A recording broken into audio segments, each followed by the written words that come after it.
So today we're going to look into one of the parables that we have. I don't know if any of you have taken your car into a garage to be serviced, or you had to replace a tyre on your vehicle. And sometimes you see they call balance a wheel. Have you seen? They don't balance it on the head or on a pole, but they put it on a system to balance the wheel. And in the garage, this mechanic was putting on new tyres for a customer who was watching intently as to what he was doing. And seeing the customer was interested, the mechanic asked him, he said, "Do you know why I put half the weights on the inside and the other half on the outside rim?" To balance the wheel, you see.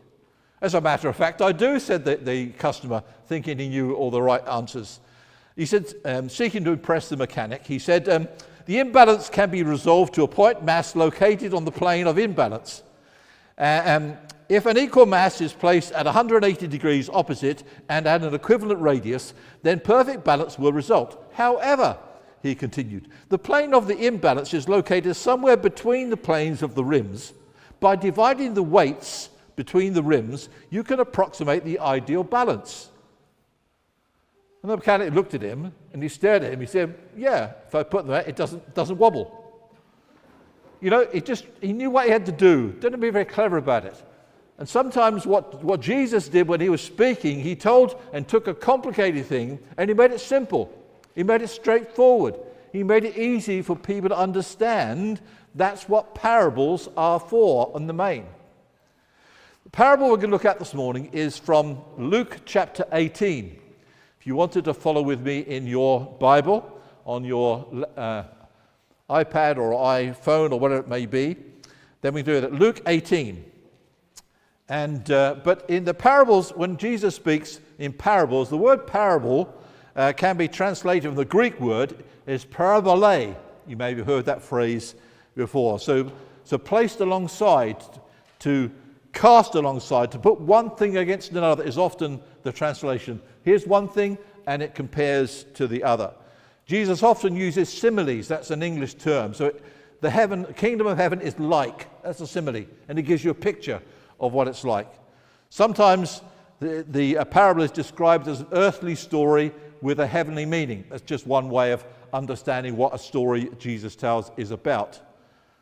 Jesus repeatedly used this method of teaching so that everybody can understand, and he would take simple examples from agriculture, from pastoral contexts where they were, in family life and so on, so they could understand and make it simple. Like not the complicated thing about balance and wheel. If you do it, it don't wobble. That's what Jesus is saying. So a seed in some of the stories or some of the parables, he said, could represent a message from God, or indeed the kingdom of God. A candle could represent the purpose of Christ's coming and our existence. A wedding event could illustrate heaven or what heaven is going to be like. So today we're looking at, as I said, Luke chapter 18. Just to read the first 8 verses. Now you follow along in whatever you're reading, and thank you, Marsha's put it up here. I'm reading from the NIV because that's what's in front of me, but the ESV I think will be on the screen. "Then Jesus told his disciples a parable to show them that they should always pray and not give up. He said, 'In a certain town there was a judge who neither feared God nor cared what people thought. And there was a widow in that town who kept coming to him with the plea, "Grant me justice against my adversary." For some time he refused, but finally he said to himself, "Even though I don't fear God or care what the people think, yet because this widow keeps bothering me, I will see that she gets justice, so that she won't continually or eventually come and attack me." And the Lord said, "Listen to what the unjust judge says. And will not God bring about justice for his chosen ones who cry out to him day and night? Will he keep putting them off? I tell you, he will see that they get justice, and quickly. However, when the Son of Man comes, will he find faith on the earth?" This is God's word. So, nothing complicated, nothing convoluted, one simple truth, one lesson Jesus is trying to emphasize. It comes in verse 1. "And he told them a parable to the effect that they ought always to pray and not to lose heart." In the NIV, that's the ESV, and the NIV is very similar. And Jesus told his disciples the parable to show them that they should always pray and not to give up. If you're not following, on the other side of that piece of paper, I forgot to say, is a general outline of what I want to say this morning. First of all, let's look at the context or the cast involved in this story. There's the widow, the key player in the story that Jesus tells. It's a position in that society of a low rank in the community of the society. No breadwinner of a husband around, possibly elderly, often portrayed as poor and defenseless. She had no power, no clout, no authority in the community. But she had trouble. That's what Jesus said in the parable. She was frustrated, she was harassed, she was under pressure, she was on the end of a raw deal, it seems. And we read, as Jesus says, that she had an adversary. No detail is given of name or context of which the adversary was there, but this adversary was constantly frustrating her, was aggravating her, maybe even bullying her because of his position. It's a story that I love, and I think I've mentioned it before. I know I've talked about it with the kids at one point in 2 Kings 4. There's an Old Testament story of another widow who was in dire straits, in a difficult position. She was a widow, and the creditors of her husband's estate came and said, pay up or else. She had nothing to do. She had no resources. She didn't have the husband's pension or whatever it may be to sort it out. So the widow went to the prophet. And she went to Elisha and she said, please help me. I don't know what to do. And that gave an opportunity for God to express his miracle in that lady's life. I think it's a wonderful story. I don't know if you remember the story, but read it at some point where he said, okay, what have you got in your house? Have you got any pots and pans? Well, she said, have you got anything? She said, I've only just got a little bit of oil left to do a bit of cooking. Well, he said, go back and gather all the empty pots and pans. Go to your neighbors, get their pots and pans and jugs or whatever it is. Take them and then close the door of your house, set them down and start pouring your oil into those others. And as she did that, the oil kept flowing and the pots and the pans and the jars kept filling up until everything was full. And she was able to sell what she had there and cover the debt that her husband had left. And God stepped in because God cared for that widow in that situation. This particular widow had no other recourse to deal with her adversary, but to plead for the judge for justice. Not revenge, it's for justice. For legal protection. The implication was that she was right in her plea. She was right in her call for help. That's one character. Second character is the judge. He's an important man in the town, it seems. A judge, a figure of importance and authority. In the Old Testament, if you know a bit of the Old Testament, there were Old Testament judges. There's a book called Judges. But those judges were not just, the guys who wears a wig and the cape and the gown or whatever it is in our context. Those judges were the leaders, were the authority figures through whom God spoke, through whom God led. Incredible people. People like Samuel, people like Gideon, they were determined as judges and effective as the nation's leaders. And they were there also to sort out any disputes. Go back into the book of Exodus, when Moses was leading the people of Israel out. He was trying to do it all himself. When there was a judgment to be made, justice to have, they all came to him. He heard the case and he made a decision.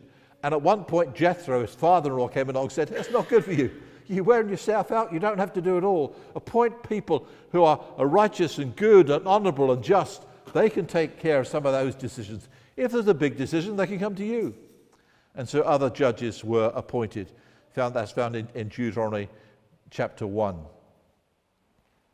And throughout the Israelites' history, through the people of God's history, there were rulers and there were judges, those who were in authority. You know the story, or maybe you remember the story, Moses was called back from the wilderness. He'd run away, he'd murdered an Egyptian, he'd fled for his life. You've seen the film, Prince of Egypt, the film? It's just tried to portray an animated format. And he came back eventually because God had appeared to him in the desert when he was looking after the flock of sheep.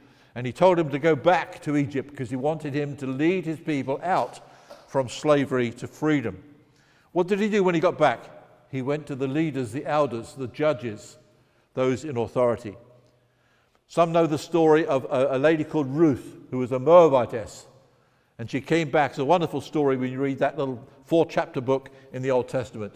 She wasn't an Israelite. She came back. She'd lost her husband. She'd lost her father-in-law, who was a Jew in that time. And she didn't know what to do. But actually, through that time, I won't try and relate the story, but she was encouraged by her mother-in-law, who was a widow, to go and glean behind the harvesters, the harvesting group. And she went to Boaz's field, who turned out to be a distant relative. And in the end, when it came to it, Boaz said, I take on responsibility to bring a covering to you, to be responsible for you, to take care of you. But what did he do first of all? He went to the elders, he went to the judge, who were the leaders of that particular town, to seek for justice in that context. Now, the judge in this particular story, as Jesus talks about, is not like that. He's not one of the great big judges who were responsible for leading the nation. He's not one of the appointed leaders of Israel. He's probably just an appointed guy that was appointed by those in charge, i.e. the Romans at that time. You know, we read stories about tax collectors. And now people thought, oh, not a tax collector who was appointed by the Romans because they used to take more taxes than were needed and were selfish in what they did, and they robbed people and conned people.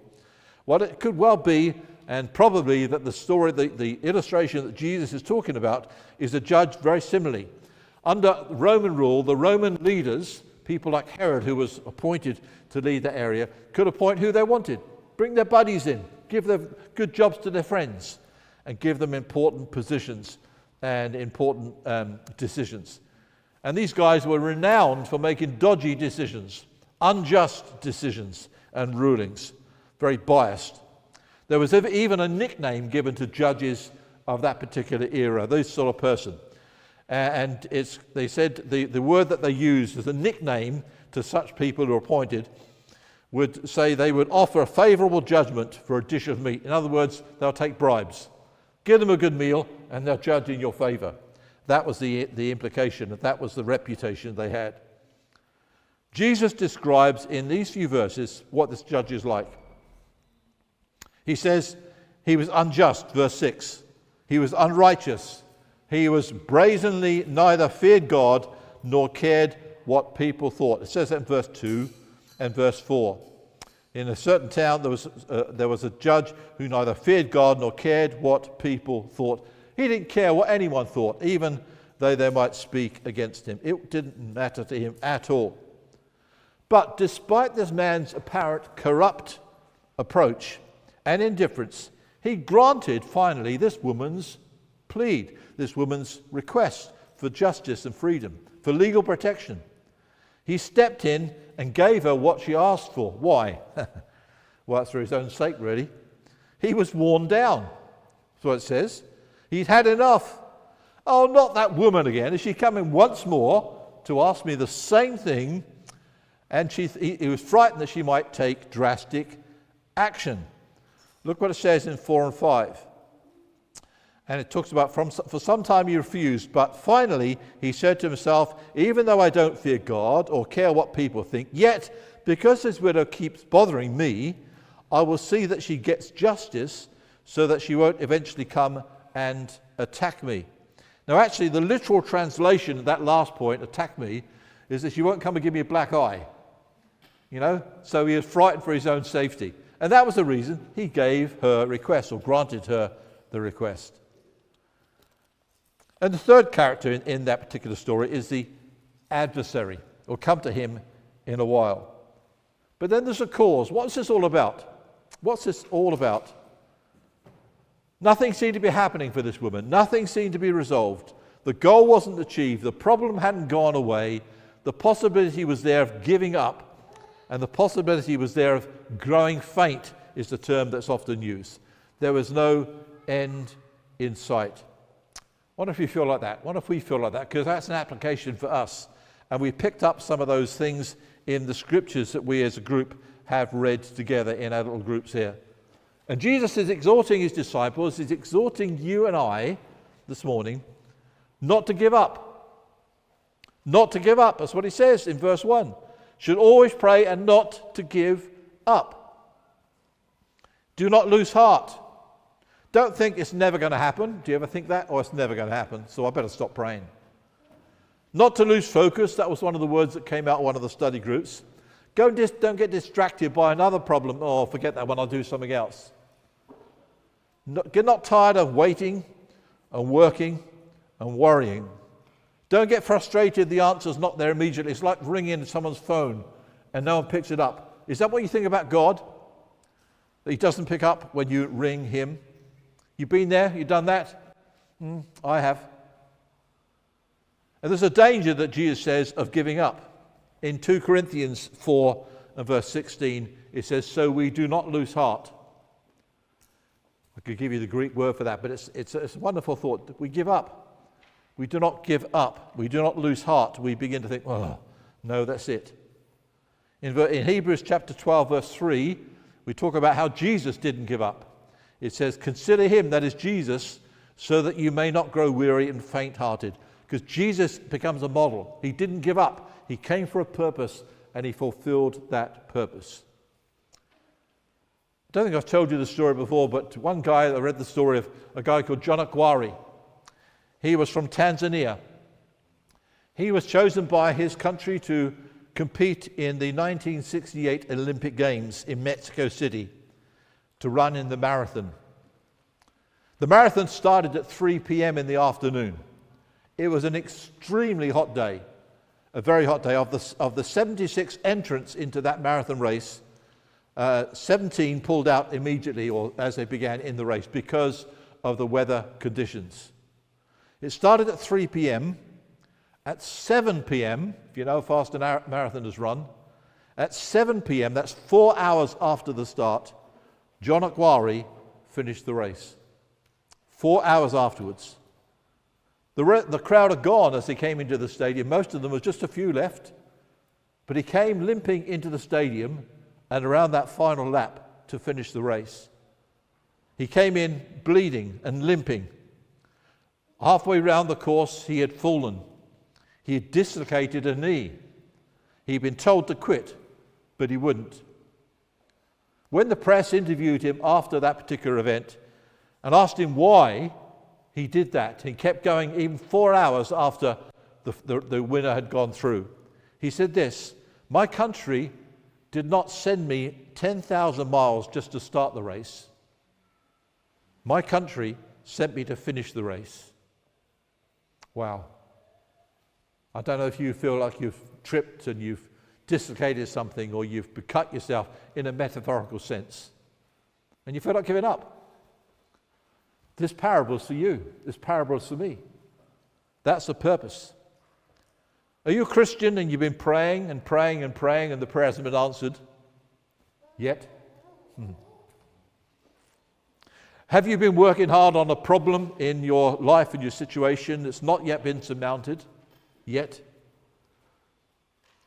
Have you been working on a relationship that's broken down and needs to be restored, but it hasn't been yet? Have you been praying for people in your family or your friends who have not met Jesus and are not yet saved and are not yet secure in him yet? Have you been praying for what we call the prodigals, those who have once professed to follow Christ but have wandered away yet? Maybe you've been struggling with personal weakness and it's not been dealt with yet. What does Jesus say? He told his disciples, you should always pray and not to give up.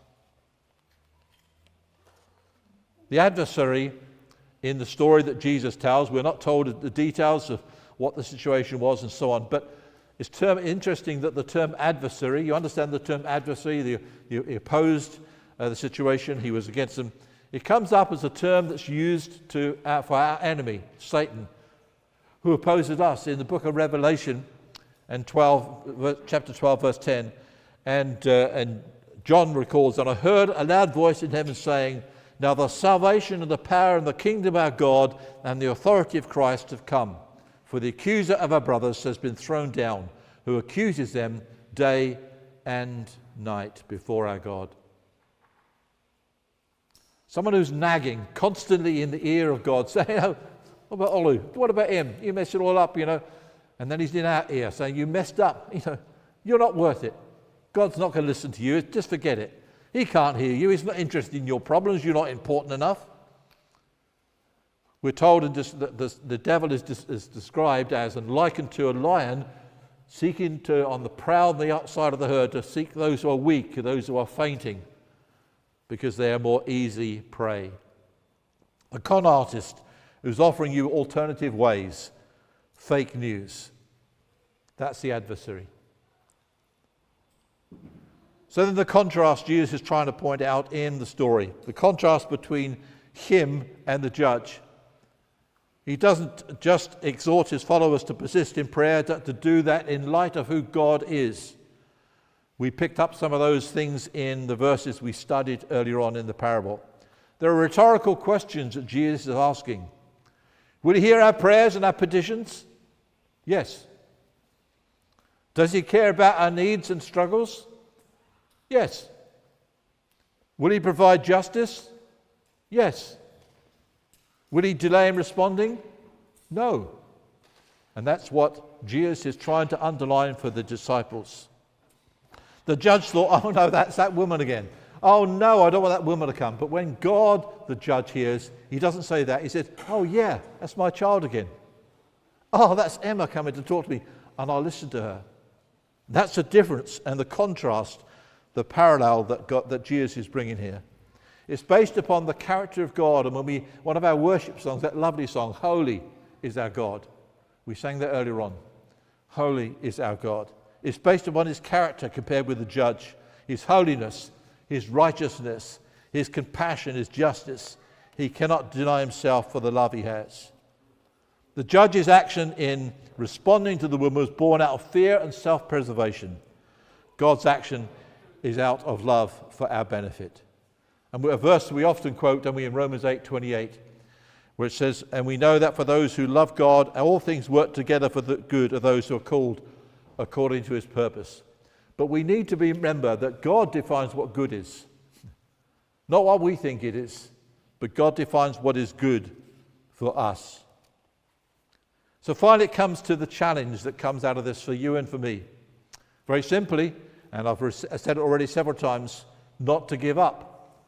Not to grow faint, not to fall away. In 1 Thessalonians 5, Paul says to the church in Thessalonica, and we had it last week when Tim was talking from Thessalonians, rejoice always, pray constantly. Jesus specifies that we ought always to pray. Remember Noah? Know the story of Noah in the Old Testament? He worked and waited 120 years before God's promise was fulfilled. Wow. What about Abraham and Sarah waiting for the fulfillment of God's promise through an heir? What about Hannah, that lady who was barren, who wanted to have children so much? She was waiting and praying and longing. That time she was in the temple seeking to pray, and she was deeply distressed and prayed to the Lord and wept bitterly. And the prophet thought, oh goodness me, she's drunk. No, I'm not drunk, she said. I just want to pray to God. I want to pour my heart out to him. And one of my heroes of the New Testament, Simeon, in that time when he came into the temple, and there he saw the baby Jesus, the one he'd been longing for, the hope that was there. Do you remember the story at the end of John's Gospel? After Jesus' resurrection, the disciples went out fishing again, and they fruitlessly fished all night. They got absolutely nothing. And in the morning, Jesus was there and he said, try again. Oh, goodness me, we've been fishing all night and absolutely nothing. But Jesus said, try it again. They did. And guess what? I suppose the challenge is, why don't you try it again? Just keep on praying. So that's the challenge, not to give up. And the second thing is to remain in faith, or remain in the faith. That interesting question at the end of that particular passage. When the Son of Man comes, will he find faith on the earth? If we were to read the previous chapter, it talks about the scenario, the community, the society being like the days of Noah when it was pretty grim. It's going to be like that. Will he find faith? He found faith in Noah. and one family, and God acted because of that. Will he find faith in Wolverhampton? Will he find faith in CCW's group? Will we keep on, or will we be part of the faithless generation? When we persist in our prayer and not give up, it develops stamina, the word that Dave used, perseverance. How many projects have you got home, guys, that aren't finished yet? Or ladies? How many tasks have you promised but not got to the end? How many ambitions yet to be completed?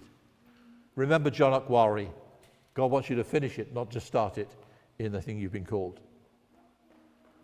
When the writer of the Hebrews wrote is in Hebrews 10, it says, "For you have need of endurance, so that when you have done the will of God, you may receive what is promised." That was one of the verses that you looked up earlier on. So it's to keep going. Not only does it develop stamina, it gains perspective. It enables you to see God's timing. You know, in 1 Peter 3, and I won't read out the verse, but it talks about the fact that God's time frame is not the same as ours. So we need to be aware that he's not slow in doing what he promises. Keep waiting. And finally, when we start trusting God, he strengthens us in our faith. The psalmist said, "I waited patiently for the Lord. He turned to me and heard my cry. He lifted me out of the slimy pit and off the mud of mire and set my feet upon a rock." I think Andrew told us a story once about a guy called George Muller. He, based in Bristol many years ago, he started orphanages. He used to take kids in and take care of them, and there were all sorts of prayers he prayed for their provision and care. And God answered in various ways. But also, at one point, he started to pray for 5 of his friends who were not believers, who were not Christians. You know, 18 months after he started praying, day after day, one of them became a Christian. 5 years later, the second one became a Christian. 6 years later, a third one became a Christian. 52 years later, just after he passed away, the last 2 became Christians. Now, I'm not asking you to pray for 52 years, but if necessary, do it. Because Jesus says you should always pray and not to give up. As we conclude our time together this morning, I just want to, we're going to sing a song. I'm not sure, I know we sung it here once before. A couple of years ago I taught it. But I want us just to focus upon who Jesus is and how we might lean into him. There's an old hymn that's linked into this particular song about leaning on the everlasting arms of Jesus, because we're going to trust in him. But as we start and do that in a moment, I pray, if there's something that you need to start praying for day after day after day, I've been praying for certain people for many years. Every morning their name will be mentioned in my prayers to God. Sometimes I feel like stopping, but he says keep on going, keep on praying for that situation. There are 2 ways of looking into this. When we lean on the arms of Jesus, we're trusting him. But sometimes you notice as we're in our group work, I had to go in like this. Sorry? I'm partly deaf in the ear, so I have to lean in so I get closer to the people talking. So when you're leaning on, be also leaning in to hear what Jesus has to say that we bring to him.